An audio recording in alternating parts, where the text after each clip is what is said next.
All right. So, Regana, this was your second watch through, like we mentioned in the opening. On your rewatch, does this film feel scarier or heavier? Heavier. Heavier. Okay. Explain. I actually wrote the note of that this is a trauma drama hidden in a folklore of horror movie. And I was trying to figure out, is this actually the Babadook story a local Australian folklore? Because this is an Australian film. Yeah, it's kind of fairy tale-ish. And funnily enough, I actually did look into it. Nice. And no, it is not. It is an original creation for the movie. Now, she decided, Jennifer, the writer and director, decided that she wanted to create a movie around grief and processing of trauma, as you've mentioned. She decided to spin it in this way of like fairy tales, and it's kind of interesting. It's a dark fairy tale. It is. Which honestly, a lot of fairy tales are truly dark stories. Like the Brothers Grimm, so on and so forth. They're very dark stories, but they're not really told that way in popular culture. And my understanding is that when a lot of those stories were written, it was to help children deal with certain things. So you look at that this Babadook is explaining mental health on some level. This movie really is about the dangers of not addressing mental health issues and not accepting help when it is offered. We see the neighbor try to help. We see the coworker try to help. The sister's kind of... the sister's so questionable because the sister just like... cuts her out. She's not really supportive, but she's not really aggressive either. She also gets her shame. I wrote down shame from sister. That there was maybe at this point the sister has dealt with this so much from her that she now has to shut down for herself. Because it's been 7 years. They acknowledge they acknowledge that it's been 7 years. So the background of Amelia is her husband, the love of her life, dies in a car accident while they're on the way to the hospital to have their son. So she is dealing with the trauma of she just lost her husband. We see several scenes in the movie where she's just devastated over the loss. Like there was just this intense love of her life, soulmate kind of missing. And she's shattered as a person now. And even though it's 7 years later, I thought about postpartum as well. So a woman now going through, so I also find it interesting that it is a woman writer, director telling the story of a single mother going through grief, potentially postpartum with a newborn baby, cannot celebrate her son's birthday because it was the day her husband died. So she always piggybacked off of a different day. She did have a small support system. But the neighbor was also paying for her because she lashes out to the neighbor. The neighbor remembers the husband. The neighbor reminisces when she's trying to just keep packing it down, packing it away. She's trying to repress. She's trying to repress, but she's also trying to get release. And when you have now a child, I kind of laughed, but also felt so bad for her in a particular scene where she was just trying to vibe herself into a good mood and some rest, because sometimes that helps as well. And the child comes in and she can't seem to get any sort of release, time to herself. And you're seeing this child that's acting out to the point where you made a comment that the child was bugging you, Samuel's character. He was bothering me at first. And I wrote down when you called it out, because the focus on the very front end of this story is a mother trying to deal with a disobedient child. She keeps referring to him as disobedient. And so I wanted to ask you, in that first part, you were annoyed with the child Sam. Now, how would you respond to a child with such an obsession over monsters like this? First of all, I would take the child to have a mental health evaluation to make sure that there's nothing clinically wrong with him. something along the lines of depression, schizophrenia, anything clinically wrong with him. And that's for a professional to diagnose and do all of that. That would be my first step. Second step, if there is nothing clinically wrong with the child, then I would go through almost like exposure therapy, where it would be, you know what? Okay, you're interested in monsters, you're interested in all this stuff. Let's embrace it a little bit. Let's embrace it. Let's work it out of your system. And let's let you confront these monsters, these demons that you're struggling with. Let's help you find a way to cope with that. And, you know, is that through reading and investigating more into different types of monsters and all that stuff? Is it looking into different modes of defense, which we see the child try to do on his own anyways? Or is it get him a creative outlet? We see that he's into magic and all that stuff, but is there a way to pair up the creativity that he's expressing around his magic and the whole monster side of thing to give him a creative outlet of some sort for all of this energy? But also, realistically, the monster that he's dealing with is the mother. I'm smiling because of my next note right underneath that question when that happened. I agree with you. And these questions now prompt in somebody different for me, because when I watched this movie several years ago, there was no children involved in my life. And now in our partnership, in our relationship, I have been blessed to love your littles. And so I look at things now with the kids involved and how would we handle such a scenario. So when you had made that comment, and then later on when we were watching through the movie and you're like, oh, my opinion has totally changed on this kid. So there was that definite switch in there.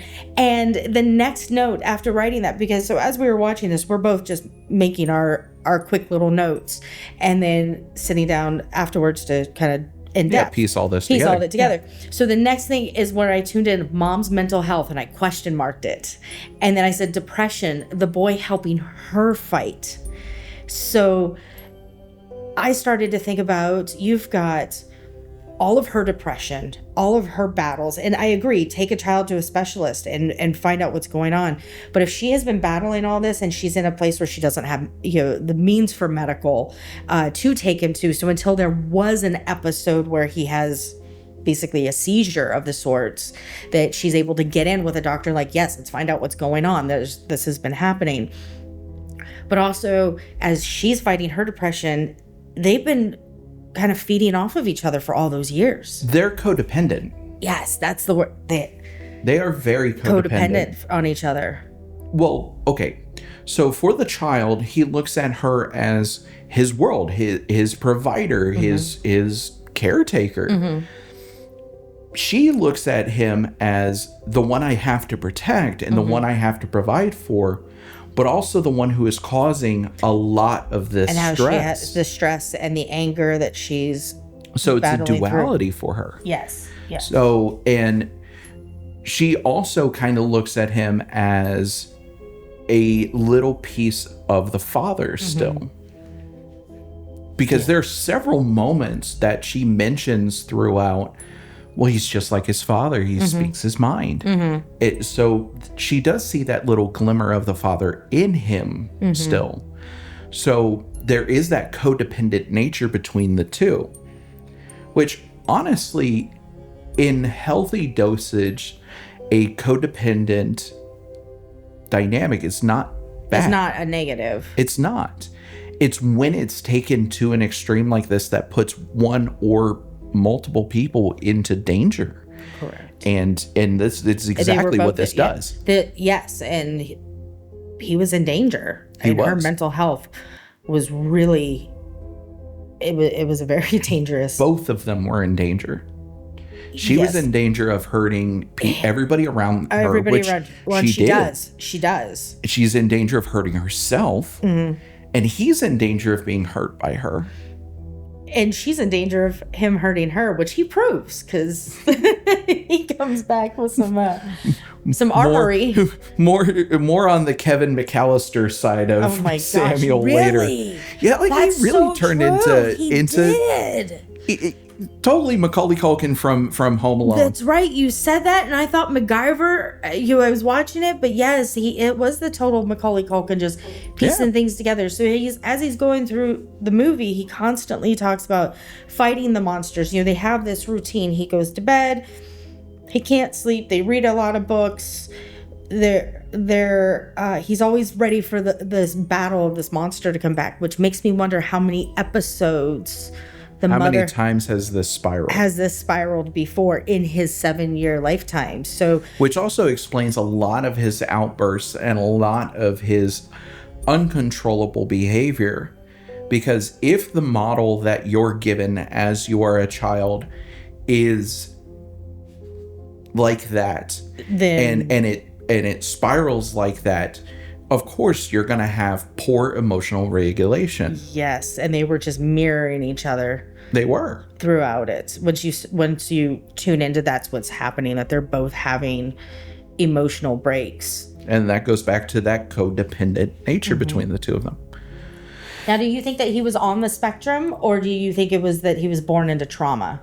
That is one of the reasons why I said I would take the kid for a clinical diagnosis first before I tackle anything else. Because you need to understand what is actually happening in the child's brain chemistry, what's happening in the emotional regulation before you can make a plan to improve the situation for the child. Agreed. Now, do you view Amelia as a sympathetic character or as a dangerous one? Can she be both?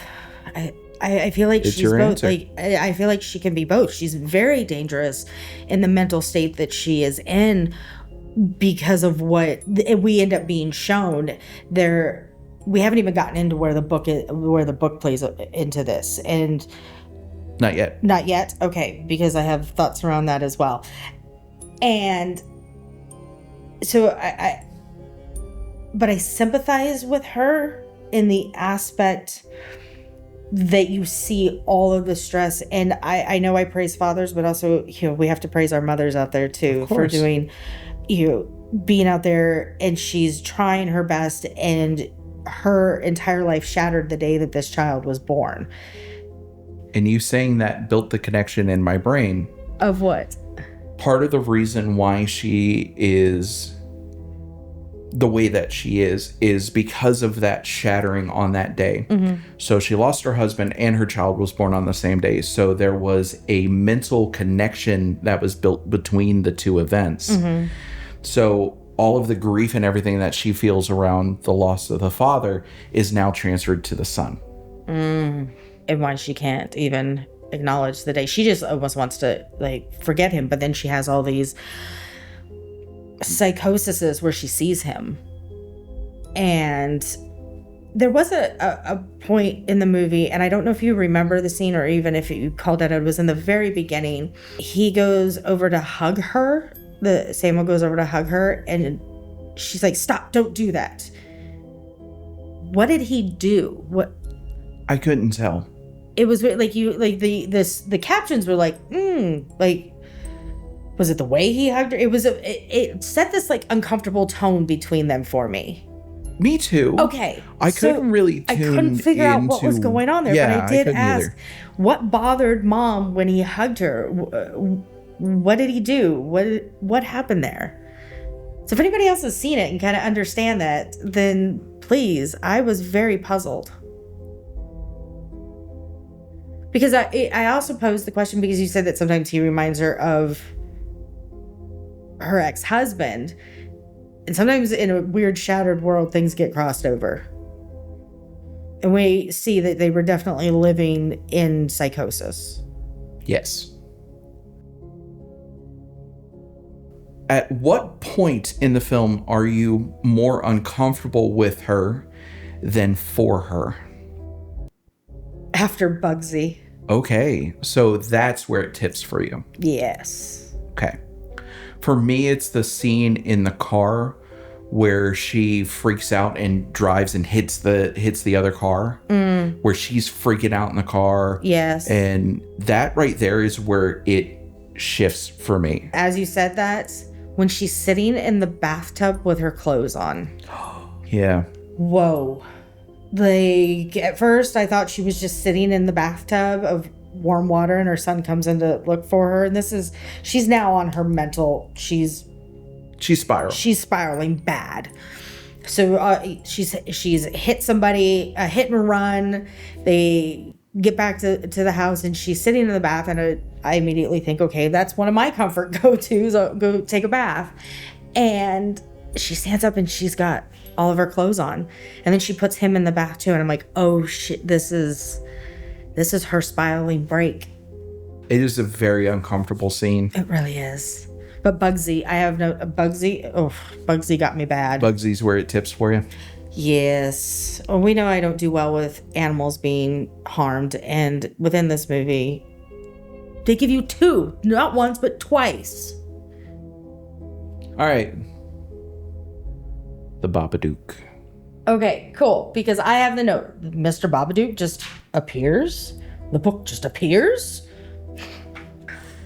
Do you think that the book appeared on its own because it's a supernatural force? Or do you think that the child got it somewhere and brought it home? Okay, so we are shown that they do a lot of reading because they have late night trauma and getting to bed, and there was a lot of books, and a lot of books. And so she says, it's your choice to pick, and he goes over and there's just this bright red book, and he brings it over, and she's never seen it. Asks him where you got it from, and he says it was just on the bookcase.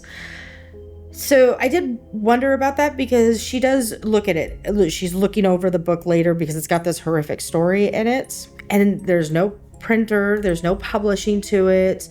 It was just randomly there. So I thought, did the kid maybe bring it home? Was he being spiteful? Then I wondered if it was a psychosis, that it was a book that was a regular book, but her delusional mind was reading it as something else. Interesting. So Babadook, in and of itself, the word is strangely close to bad book. Okay. It's like it's oddly close. There's one extra letter and it's jumbled around a little bit. Bad book. And what is this? This is the story of our life. Yeah. So it's our book of life, but it's a bad chapter. This is a really bad chapter. It's a bad book. It's a bad book because the book is portraying a story, and it's written out like it's a pop-up. It's a pop-up book, but it's a like a rhyme, a riddle, fairy tale, but it changes. So she gets rid of it. So that's where the whole thing is. It becomes like, is it a supernatural force that has brought it in? Because she then, screw this book. She rips up the pages, gets rid of it. It comes back with all the pages taped together. But then the story has become more. So then it becomes a premonition. And why I thought it could also be projecting out the horrible things that you battle in your mind when you're battling through depression.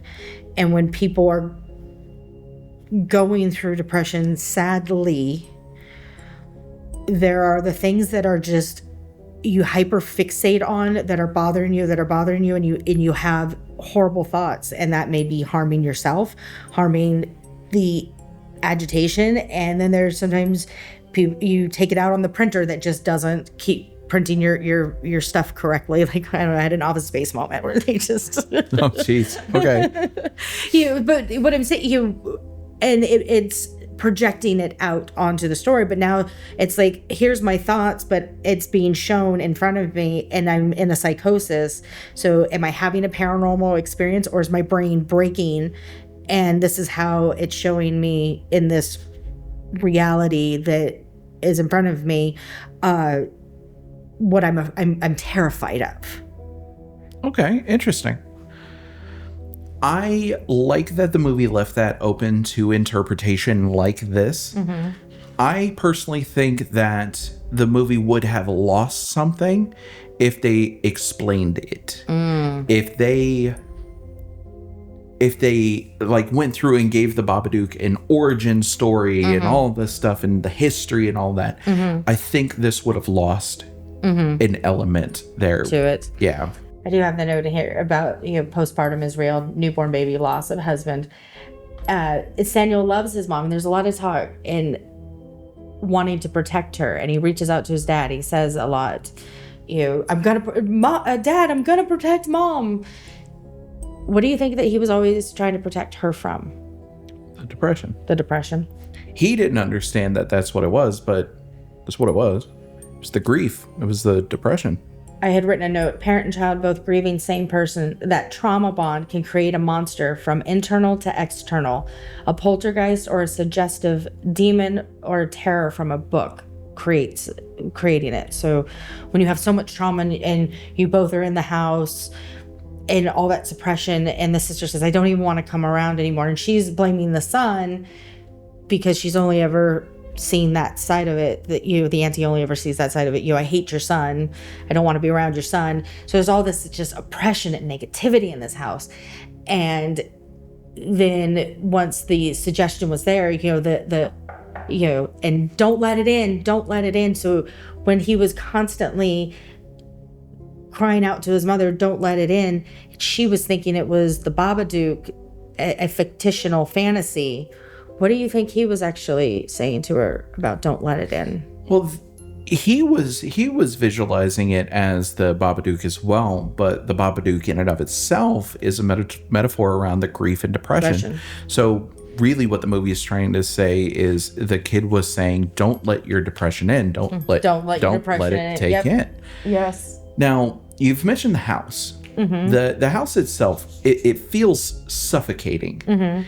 Does the house at any point to you feel safe? The house, it was so ominous with the gray kind of coloring. It was very muted. It was. It didn't feel comfortable. The house didn't feel comfortable to me. It didn't feel comfortable to me either. And I did tune into that a couple of times. There's a scene that's passing through my mind where she's just like storming through the house and the rage. And I looked at the colors and I just thought, wow, it felt like an extension of the hospital. Like it was that color. She is a nurse. She worked in with, mental, dementia retirees and dementia patients. And anybody that's working in that field or has family that is going through dementia, just working in that all day adds an additional level of stress. And it does. It just all was just coming home to her. And no, that house didn't feel safe or warm or comfortable. It didn't. It felt like really it was always ready for a battle of the sorts. And it was, because he kept weapons around. He was prepared to always go to war. So I like that the house was the way that it was. It was an extension of the metaphor. There were a lot of dark spaces for the grief and depression to take hold. There was a lot of muted colors. It was not very warm and welcoming. And I like that the Babadook had a lot of space to hide out in, because it turned it into, like, remember when we were watching Sinister and I was searching through the shadows and it was like a game of Where's Waldo. It was the same kind of thing for me here. I was searching for it so much, and you would see little nods to it and all this stuff, like in the police station where you saw the hand and then it creeping through the bedroom. Oh, behind the neighbor. Yes, that was a good one. That was a good one. Oh my gosh! And his voice, whenever they did utilize it, was nails on a chalkboard. It really was. It really was. But yeah, no, it was so bad. I think it was a great depiction. I agree. Yeah. Oh, I was just gonna say in here, I do have the note about the weird child that he was bullied too. He was also struggling with being bullied from other children as well as his own cousin. And he was being raised by a mom that was struggling. We see that he ends up with the verbal abuse from her. And the fear of the monsters had been going for a very long time. So that was just my coming back to solidify where we had said that this wasn't the first episode that they had battled together. One thing that I noted around that with the verbal abuse from the mother, and then she flips on a dime. Oh, I'm so sorry. She feels horrible for what she said. And then like gives him ice cream. You can have ice cream if you want. You can have it. So that is something that you commonly see with people who have these explosive episodes where things build up and they snap. And then they turn around and they feel so bad. It's like the Hulk and then Bruce Banner. Sadly, it's a form of abuse, and until you recognize it and you can control not saying the things that we're not supposed to say, we're allowed to feel things. We're allowed to think all we want, but sometimes we just shouldn't tell our children Words hurt. Words hurt. But you also understood her fighting all of that too. It's like when she said it, I was like, oh, because there's a point where she tells him that she sometimes wishes that it was him that had died and not his father. And that's just heartbreaking. And then she tries to fix it with ice cream. But how do you ever take that back? You don't. I realized later that what I felt was artsy as watching the transitions, the strange transitions of where she'd be falling asleep and just like floating onto the bed, or a transition of almost like a reality difference. And so I realized that what I defined as, an artsy film was transitions of feeling through depression and anxiety.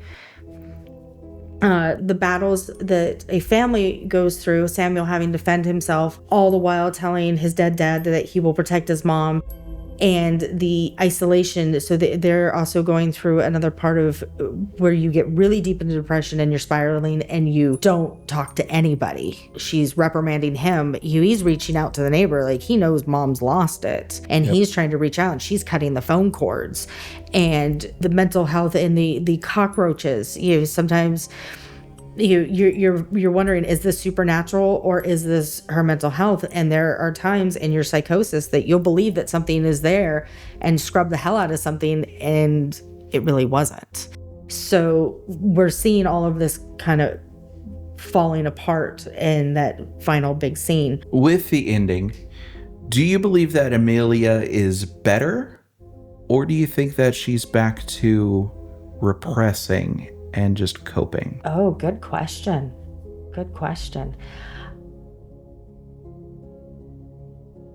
Based on the timeline, because there was a point where I thought that we had seen like a period of time, because she was outside gardening. This is where we see that she's going to go out and she's plugging worms. So I was like, oh, have we had like a time jump? Have we had a time jump? Because I wrote down gardening, self-care. This is good. Like, maybe she's recognized her monster and she is further along in the movie. Like you said, time jump. But then we get quickly snapped back because we're reminded that he's been out of school and punished, and the school people come back to talk to her and they're like, hey, it's been a week. I was like, oh, it's only been a week. Right now, where it left off, I felt like she is in progress of trying to get better. And I'll explain, because a couple things that caught my attention is we see that she's in the garden, she's giving Samuel the worms, and she takes the worms to feed the Babadook, to feed the energy, and it gets pushed back down into a locked room, which is again almost like a metaphor for how much we lock in our internal. And do you know what the spiritual meaning of worms is? Transformation, renewal, the hidden cycles of life and death, deep inner work and introspection, embrace of the shadow work. So in my mind, when I looked that up, I thought there was this interesting that she had locked it away, but that she was in progress. So by almost in that artistic, I'm feeding my monsters, I'm taking care of them, but I'm doing the work to come out of this. It's an interesting take on the ending. I can agree with you in some aspects of it. For me, I think that the ending is more of her repressing, but it's a necessary step right now in order to get to better health. So, like you said, she's nurturing it. She's actually feeding it, not ignoring it anymore. She's aware that it's there and she's maintaining it. I think that the ending is oddly hopeful, but still potentially dangerous. Very much so. When I first saw it, my instant reaction was, you're just repressing it again. You're hiding it away. You're hiding it away. I thought about that too. And then upon further reflection, I was like, okay, yeah, you know what? She's nurturing it. She's dealing with this for right now because it is such a short time frame that we're seeing until she can go get help. As long as she actually goes and gets help, it's gonna be managed. And don't forget the tagline, you can never be rid of the Babadook. Which is also the reference, I would say, into your mental health is a work in progress. And that you need to take care of your mental health, be it through meditation, mindfulness, medication, the overall wellness, taking care of your making sure you're eating well, drinking well, all of those things. And it is very, when you're riding the wave of that, to suppress it and then be like, oh, I'm doing great, I'm aware of it, and then to fall back into it, because based on this storyline and him having so many weapons and don't let it in, one can hope that she's on the path of taking care of herself for her and her son. I hope that she truly does. Yes, seek help character. In the next stage of their life. In that storyline. Yeah. Like we said, this was a heavier one. This was a heavier one. Getting to final thoughts here for me in regards to this movie. I've seen some talk online while I was doing my research into things of people almost like boistering themselves up. Like, oh, I'd handle that so much better. Blah, blah, blah, blah, blah. Puffing up their chests a little bit around it. And really, to me, if you're thinking that you would handle this better, you've never been that close to mental breakdown. You haven't. And if you have, and you can now address it better, then you've lost your empathy. That first time that you truly experience a psychosis breakdown like that is traumatizing in the way that the movie portrays it. It really can feel like that. So I understand where a lot of people come in trying to boister themselves up and feel better about it and all that. But realistically, I don't think many people would be able to handle this better than she does. I would agree. I would absolutely agree. When you look at the various levels that she was going through, and how many people we know in our society that don't have access to medical care to get what they need, or the therapy to help themselves and or their children. Tragedies like what almost happened in that movie happen more regularly than any of us would like to talk about. Absolutely. And with that, take your meds, drink your water. We love you. We're appreciative that you're here. That's the Mama Ray Ray and me talking. And with that being said, if you are struggling with mental health issues, and we've said this in a couple of our videos already, please go seek help and know that people in your life care for you and want you to be around. If nobody else, we care for you. All right. Wait, what's our next video? Our next watch through is going to be The Oculus. I'm kind of interested in that one. I have not seen that. That would be another new watch for me. I feel like I've seen it, but I feel like I might have seen something with the same name. So I'm excited for this too. The Oculus, I'm excited for it because it does star an actress that I am a fan of, Karen Gillian. Karen Gillian was in Doctor Who. She was Amy Pond. My fellow Whovians, we get you. She was in Doctor Who, but she was also in the Marvel movies. Shame me if you will. She plays Nebula, Gamora's sister. The blue one with the little like mohawky thing and the weird eye. Put a picture up for everybody else too. I will.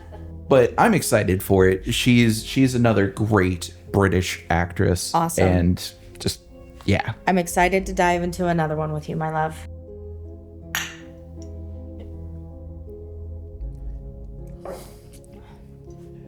All right. Don't forget to like, comment, subscribe, and share this to anybody who you think would enjoy our discussion around the Babadook. And until next time, stay weird.